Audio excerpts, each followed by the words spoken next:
നമ്മുടെ പാദങ്ങൾക്കടിയിൽ ഉറുമ്പുകൾ ആധിപത്യം സ്ഥാപിച്ച അത്ഭുതകരമായ ഒരു ലോകമുണ്ട്. ഭൂമിയിലെ ഏതാണ്ട് എല്ലാ പ്രധാന കരഭാഗങ്ങളിലും ഈ കൊച്ചു പ്രാണികളെ കാണാൻ കഴിയും.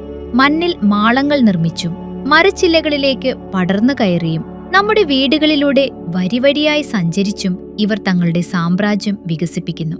ഭക്ഷണാവശിഷ്ടങ്ങളും പ്രാണികളും പാഴ്വസ്തുക്കളും അതിവേഗം നീക്കം ചെയ്യുന്ന ഈ കൊച്ചു ജീവികളെ അറിയാത്തവരായി ആരുമുണ്ടാകില്ല. എങ്കിലും നിസ്സാരമെന്ന് തോന്നിപ്പിക്കുന്ന ഈ കുഞ്ഞൻ പ്രാണികൾ എങ്ങനെയാണ് ഇന്നത്തെ രീതിയിൽ പരിസ്ഥിതിയുടെ ചാലക ശക്തികളായി മാറിയത് എന്നത് ഇന്നും ഒരു വലിയ രഹസ്യമായി അവശേഷിക്കുന്നു. വിദഗ്ധർ വിശ്വസിക്കുന്നത് ആദ്യ ഉറുമ്പുകൾ കുത്തുന്ന വണ്ടികളിൽ നിന്ന് വികസിച്ചതാണെന്നാണ്. ഇത് സംഭവിച്ചത് മിഡ് ക്രിട്ടേഷ്യസ് കാലഘട്ടത്തിലായിരുന്നു. അന്ന് സോറോപോഡ്സ് പോലുള്ള ഭീമൻ ഡൈനോസറുകൾ ഭൂമിയെ ഭരിച്ചിരുന്ന കാലമായിരുന്നു. ആ സമയത്ത് കാലാവസ്ഥ ചൂടും ഈർപ്പമുള്ളതുമായിരുന്നു. ഭൂമിയുടെ വലിയൊരു ഭാഗം സമൃദ്ധമായ ട്രോപ്പിക്കൽ പരിസ്ഥിതികളാൽ മൂടപ്പെട്ടിരുന്നു. അതിൽ കാടുകളും ചതുപ്പുനിലങ്ങളും ഉൾപ്പെടുന്നു. ഏകദേശം 92 മില്യൺ വർഷങ്ങൾക്ക് മുമ്പ് ഈ സമൃദ്ധമായ ആവാസ വ്യവസ്ഥകളിൽ ഒരു പ്രാചീന ഉറുമ്പുകളുടെ ജനുസ് ജീവിച്ചിരുന്നു. അതിന്റെ പേര് സ്പെക്കോമിർമ എന്നാണ്. വലിയ സംയുക്ത കണ്ണുകളും മെലിഞ്ഞ ശരീരമുള്ള ഈ പ്രാചീന ഉറുമ്പുകൾ നിലത്തിന്മേൽ തുറന്ന പ്രദേശങ്ങളിൽ കൂട്ടമായി ഭക്ഷണം തേടിയിരുന്നിരിക്കാം. അവ സാധാരണയായി ചെറിയ ആർത്രോപോഡ്സ്, പ്രത്യേകിച്ച് സ്പ്രിംഗ് ടെയിൽസ് അല്ലെങ്കിൽ മൈറ്റ്സ് പോലുള്ള ജീവികളെ ഭക്ഷിച്ചിരുന്നിരിക്കാമെന്ന് കരുതപ്പെടുന്നു. ഉറുമ്പുകളുടെ പരിണാമത്തിലെ ഒരു നിർണായക ഘട്ടത്തെയാണ് സ്പീക്കോമിർമ പ്രതിനിധീകരിക്കുന്നത്. ഇവയ്ക്ക് ഉറുമ്പുകളുടെയും കടന്നലുകളുടെയും സവിശേഷതകൾ ഒരേപോലെ ഉണ്ടായിരുന്നു. കടന്നലുകളെ പോലെ ഇവയുടെ താടിയെല്ലുകൾ ചെറുതും ഇടുങ്ങിയതുമായിരുന്നു. എന്നാൽ ഉറുമ്പുകളെ പോലെ ഇവയ്ക്ക് വ്യക്തമായ ഒരു പെറ്റിയോൾ ഉണ്ടായിരുന്നു. ശരീരത്തിലെ 2 വലിയ ഭാഗങ്ങളെ, അതായത് മെസോസോമയെയും ഗാസ്ട്രോണയും തമ്മിൽ ബന്ധിപ്പിക്കുന്ന ചെറിയൊരു ശരീരഭാഗമാണ് ഈ പെറ്റിയോൾ. ഉറുമ്പുകൾക്ക് സാധാരണയായി 1-2 നോഡ്സ് അഥവാ മുഴകളടങ്ങിയ പെറ്റിയോളാണുള്ളത്. എന്നാൽ കടന്നലുകളുടെ പെറ്റിയോൾ സാധാരണയായി ഒരു കുഴൽ പോലെയാണ് കാണപ്പെടാറുള്ളത്. അവയിൽ പ്രത്യേക നോഡുകൾ ഉണ്ടാകാറില്ല.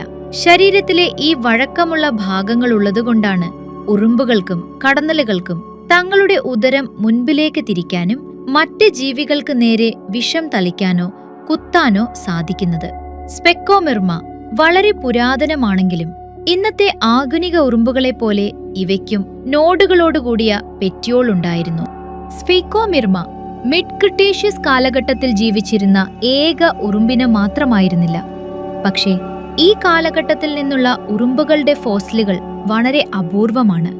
പ്രത്യേകിച്ച് ബീറ്റിൽസ്, വാസ്പ്സ് പോലുള്ള മറ്റ് കീടങ്ങളുമായി താരതമ്യം ചെയ്താൽ അവ വളരെ കുറവാണ് കണ്ടെത്തപ്പെട്ടിട്ടുള്ളത്. ഇന്ന് ഉറുമ്പുകൾ എല്ലായിടത്തും നിറഞ്ഞിരിക്കുന്ന ഒരു ലോകം നമ്മൾ കാണുന്നതിനാൽ ഉറുമ്പുകളില്ലാത്തൊരു ലോകം ചിന്തിക്കാൻ പോലും ബുദ്ധിമുട്ടാണ്. നീണ്ട കാലം വരെ മറ്റ് കീടങ്ങൾക്കാണ് കൂടുതൽ ആധിപത്യമുണ്ടായിരുന്നത്. അതേസമയം ഉറുമ്പുകൾ പതുക്കെ ഇന്നത്തെ ആധുനിക ഉപകുടുംബങ്ങളായി വിഭജിക്കപ്പെടാൻ തുടങ്ങി. ഫോർമിസീൻസ്, മെർമിസീൻസ്, പോണറീൻസ് പോലുള്ള കൂട്ടങ്ങൾ ഉൾപ്പെടുന്നു. ഇന്ന് എല്ലാ ഉറുമ്പുകളും യൂസോഷ്യൽ ജീവികളായാണ് വർഗീകരിക്കപ്പെടുന്നത്. അവയുടെ കോളനികൾ സാധാരണയായി ഒന്നോ അല്ലെങ്കിൽ ഒന്നിലധികം സന്താനോൽപാദന ശേഷിയുള്ള പെൺ ഉറുമ്പുകളെ ചുറ്റിപ്പറ്റിയാണ് രൂപപ്പെടുന്നത്. ഇവയെ ക്വീൻസ് എന്ന് വിളിക്കുന്നു. അവയുടെ സന്തതികളെ വലിയൊരു കൂട്ടം തൊഴിലാളി ഉറുമ്പുകൾ ചേർന്ന് പരിപാലിക്കുന്നു. ഉറുമ്പുകൾ മാത്രമല്ല യൂസോഷ്യൽ സ്വഭാവമുള്ള ജീവികൾ. എന്നാൽ അവയുടെ സാമൂഹിക സംവിധാനങ്ങൾ ജീവജാല ലോകത്തിലെ ഏറ്റവും സഹകരണപരവും സങ്കീർണവുമായ സംവിധാനങ്ങളിൽ ഒന്നാണ്. ആധുനിക കോളനികളിൽ ഉറുമ്പുകൾ ജനിക്കുന്ന നിമിഷം മുതൽ തന്നെ വ്യത്യസ്ത സാമൂഹിക വർഗങ്ങളിലേക്ക് വിഭജിക്കപ്പെടുന്നു. ഇതാണ് ഓരോ ഉറുമ്പും കോളനിയിൽ ഏതു പങ്കാണ് വഹിക്കേണ്ടത് എന്ന് നിർണയിക്കുന്നത്. ഉദാഹരണത്തിന്, ക്വീൻ തൊഴിലാളി അല്ലെങ്കിൽ ഡ്രോൺ. സാധാരണയായി ക്വീൻസും ഡ്രോണുകളും സന്താനോൽപാദനത്തിലാണ് പ്രത്യേകത കൈവരിക്കുന്നത്. അതേസമയം തൊഴിലാളി ഉറുമ്പുകൾ ഭക്ഷണം കണ്ടെത്തുകയും കുഞ്ഞുങ്ങളെ പരിപാലിക്കുകയും കൂട് നിർമ്മിക്കുകയും ചെയ്യുന്നു. ചില ഉറുമ്പിനങ്ങളിൽ തൊഴിലാളികൾക്ക് വ്യത്യസ്ത വലിപ്പങ്ങൾ ഉണ്ടാകാം. ഇവയെ മൈനർ എന്നും മേജർ എന്നും വിളിക്കുന്നു. ഈ പ്രതിഭാസത്തെ പോളിമോർഫിസം എന്ന് പറയുന്നു. പോളിമോർഫിസം കാണുന്ന പല ഇനങ്ങളിലും മേജർ ഉറുമ്പുകൾ അല്ലെങ്കിൽ സോൾജേഴ്സ് ശക്തി ആവശ്യമായ ജോലികളിൽ മികച്ചവരാണ്. ഉദാഹരണത്തിന്, അവരുടെ വലിയ മാൻഡിബിളുകൾ ഉപയോഗിച്ച് ശത്രുക്കളെ നേരിടുന്നത്. എന്നാൽ സമാധാനകാലത്ത് അവർ പലപ്പോഴും സാധാരണ തൊഴിലാളി ഉറുമ്പുകളെ പോലെ തന്നെ പ്രവർത്തിക്കാറുണ്ട്. ക്രിട്ടേഷ്യസ് കാലഘട്ടത്തിലെ ഉറുമ്പുകൾ ഇന്നത്തെ അവരുടെ സന്തതികളായ ആധുനിക ഉറുമ്പുകളുമായി താരതമ്യം ചെയ്താൽ കുറച്ചുകൂടി പ്രാഥമിക സ്വഭാവമുള്ളവയായിരുന്നു. എന്നിരുന്നാലും അവർക്കും ഇതിനോടകം തന്നെ സമാനമായ ഒരു വർഗവ്യവസ്ഥ ഉണ്ടായിരുന്നു. ഈ റോൾ ബേസ്ഡ് സിസ്റ്റത്തിന്റെ സഹായത്തോടെ ഉറുമ്പുകളുടെ കോളനികൾ കൂടുതൽ വിഭവങ്ങൾ ശേഖരിക്കുകയും കൂടുതൽ മുട്ടകൾ ഉൽപ്പാദിപ്പിക്കുകയും ചെയ്തു. ഇതിലൂടെ അവയ്ക്ക് മറ്റു നിരവധി കീടങ്ങളെയും ആർത്രോപോഡുകളെയും അപേക്ഷിച്ച് വ്യക്തമായ ഒരു മുൻതൂക്കം ലഭിച്ചു. എന്നിരുന്നാലും അന്നത്തെ ലോകത്തിന്റെ പരിസ്ഥിതികളിൽ അവ ഇപ്പോഴും വലിയ സ്വാധീനമുള്ള ജീവികളായിരുന്നില്ല. പക്ഷേ അധികം വൈകാതെ ക്രിട്ടേഷ്യസ് കാലഘട്ടത്തിന്റെ നടുവിൽ തന്നെ സസ്യജനസംഖ്യകൾ വലിയൊരു മാറ്റത്തിലൂടെ കടന്നുപോകാൻ തുടങ്ങി. ആ വലിയ മാറ്റം പിന്നീട് ഉറുമ്പുകൾ ലോകത്ത് ആധിപത്യം സ്ഥാപിക്കുന്നതിനുള്ള അടിസ്ഥാനമായി മാറി. മെസോസോയിക് കാലഘട്ടത്തിന്റെ ഭൂരിഭാഗം സമയത്തും ഏറ്റവും വിജയകരമായ സസ്യങ്ങൾ ജിംനോസ്പേംസ് ആയിരുന്നു. കോണിഫേഴ്സ് പോലുള്ള ഈ സസ്യങ്ങൾ പ്രാചീന കാടുകളെയും ചതുപ്പുനിലകളെയും ആധിപത്യം ചെയ്തിരുന്നു. പക്ഷേ സമയം കടന്നു പോകുമ്പോൾ ജിംനോസ്പെർമുകൾക്ക് ഒരു പുതിയ സസ്യകൂട്ടത്തിൽ നിന്ന് മത്സരം നേരിടേണ്ടി വന്നു. അവയാണ് ആൻജിയോസ്പെർംസ് അഥവാ ഫ്ലവറിംഗ് പ്ലാന്റ്സ്. ജിംനോസ്പെർമുകളുമായി താരതമ്യം ചെയ്താൽ ആൻജിയോസ്പെർമുകൾക്ക് പഴങ്ങളും പൂക്കളും പോലുള്ള പ്രത്യേക റീപ്രൊഡക്റ്റീവ് സ്ട്രക്ചേഴ്സ് ഉണ്ടായിരുന്നു. ഇവ മൃഗപരാഗണകരെ ആകർഷിച്ചു. ഈ മൃഗങ്ങൾ സ്വാഭാവികമായി അവയുടെ വിത്തുകളും പരാഗവും പരത്തി വിതരാൻ സഹായിച്ചു.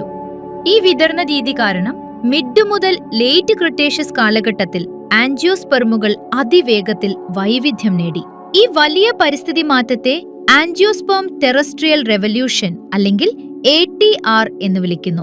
ആൻജിയോസ്പേംസ് വൈവിധ്യം നേടി തുടങ്ങിയപ്പോൾ നിരവധി കീടങ്ങളും അതോടൊപ്പം വളർന്നു. ഉദാഹരണത്തിന് തേനീച്ചകൾ, സ്റ്റിക് ബഗ്സ്, കൂടാതെ ഉറുമ്പുകളും. പ്രത്യേകിച്ച് മെർമിസൈൻ ആൻസ് ആണ് ATR മൂലം കൂടുതൽ പ്രയോജനം നേടിയത്. അന്ന് മെർമിസൈൻ ഉറുമ്പുകൾ പ്രധാനമായും ട്രോപ്പിക്കൽ ബയോമുകളിലായിരുന്നു താമസിച്ചിരുന്നത്. ഉദാഹരണത്തിന് റെയിൻ ഫോറസ്റ്റ്. അവിടെ ധാരാളം പൂക്കളും പഴങ്ങളും തേനും ലഭ്യമായിരുന്നു. പല മെർമിസൈൻ ഉറുമ്പുകളും മികച്ച ഭക്ഷണം ശേഖരിക്കുന്നവരായിരുന്നു. ചുറ്റുമുള്ള സമൃദ്ധമായ വിഭവങ്ങൾ അവ നന്നായി ഉപയോഗപ്പെടുത്തി. ഇങ്ങനെ സമൃദ്ധമായ ഈ ലോകം വളർന്നുകൊണ്ടിരിക്കുമ്പോൾ ലേറ്റ് ക്രിട്ടേഷ്യസ് കാലഘട്ടത്തിൽ മെർമിസൈൻ ഉറുമ്പുകളും മറ്റു ഉറുമ്പ് ജനസംഖ്യകളും കൂടുതൽ വ്യാപിച്ചു. പക്ഷേ ഈ സ്വർഗസമമായ സാഹചര്യം ശാശ്വതമായിരുന്നില്ല. അധികം വൈകാതെ തന്നെ ഭൂമി ഒരു വലിയ വിനാശത്തിന്റെ അതിരിലേക്ക് തള്ളപ്പെട്ടു. ക്രിട്ടേഷ്യസ് കാലഘട്ടത്തിന്റെ അവസാനം ഏകദേശം 66 മില്യൺ വർഷങ്ങൾക്ക് മുമ്പ് ഒരു വലിയ മാസ് എക്സ്റ്റിങ്ഷൻ ഇവന്റ് ഭൂമിയിലെ ഏകദേശം 75% ജീവിവർഗങ്ങളെ ഇല്ലാതാക്കി. അന്ന് ഏറ്റവും ശക്തമായിരുന്ന നിരവധി ജീവി സമൂഹങ്ങൾ ഇല്ലാതായി. അതിൽ പക്ഷികളല്ലാത്ത ഡൈനോസറുകൾ, ടെരോസോർസ് എന്നിവയും ഉൾപ്പെടുന്നു. കൂടാതെ സമുദ്രജീവികളായ പ്ലീസിയോസോറുകൾ, മോസാസോറുകൾ, അമ്മോണൈറ്റുകൾ എന്നിവയും വലിയ തോതിൽ നശിച്ചു. വലിയതും പ്രത്യേകതയുള്ളതുമായ പല ജീവികളും ഇല്ലാതായപ്പോൾ നിരവധി ഉറുമ്പിനങ്ങൾ ജീവിച്ചു തുടർന്നു. അവയുടെ ചെറിയ വലിപ്പം, വ്യത്യസ്തമായ ഭക്ഷണശൈലി, കൂടാതെ ക്ഷമതയുള്ള സാമൂഹിക സംവിധാനം എന്നിവയാണ് അവയെ രക്ഷിച്ചത്. വാസ്തവത്തിൽ ഇല്ലാതായ ജീവികൾ ഒഴിഞ്ഞുപോയ പല പരിസ്ഥിതി സ്ഥാനങ്ങളും പിന്നീട് ഉറുമ്പുകൾ നിറയ്ക്കാൻ തുടങ്ങി. ഇതിന്റെ ഫലമായി പാലിയോഗീൻ കാലഘട്ടത്തിന്റെ തുടക്കത്തിൽ ഉറുമ്പുകൾക്ക് വീണ്ടും ഒരു വലിയ വളർച്ചാഘട്ടം ആരംഭിച്ചു. ഈ കാലഘട്ടത്തിലാണ് ചില ഉറുമ്പുകൾ ഭൂമിയിൽ വൻ വളർച്ച കൈവരിച്ചത്. അവയിൽ ശ്രദ്ധേയമായ ഒരു ഉപകുടുംബമാണ് ഫോർമിസീനുകൾ.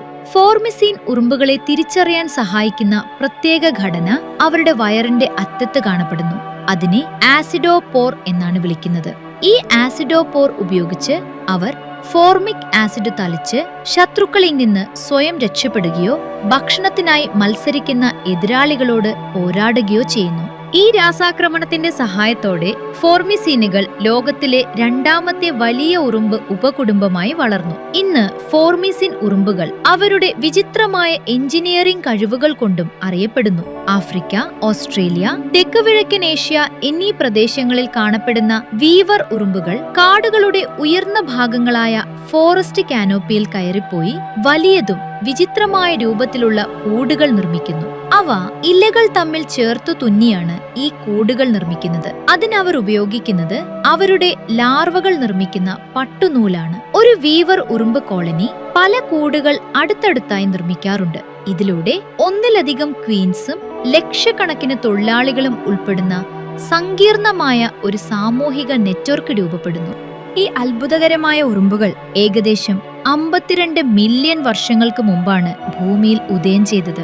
അതിനുശേഷം അവ ഇന്നുവരെ നമ്മുടെ ഗ്രഹത്തിൽ തുടരുന്നു. പാലിയോജീൻ കാലഘട്ടത്തിന്റെ ആദ്യ ഭാഗത്തിൽ ചില ഉറുമ്പുകൂട്ടങ്ങൾ വളരാൻ അനുയോജ്യമായ സാഹചര്യങ്ങളായിരുന്നു ഉണ്ടായിരുന്നത്. പ്രത്യേകിച്ച് മെർമിസൈൻസ്, ഫോമിസൈൻസ് പോലുള്ള ഉറുമ്പുകൾക്ക് ഇത് വലിയൊരു അവസരമായി മാറി.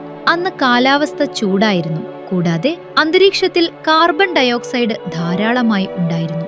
ഇതിന്റെ ഫലമായി ട്രോപ്പിക്കൽ ബയോമുകൾ കൂടുതൽ വ്യാപിച്ചു.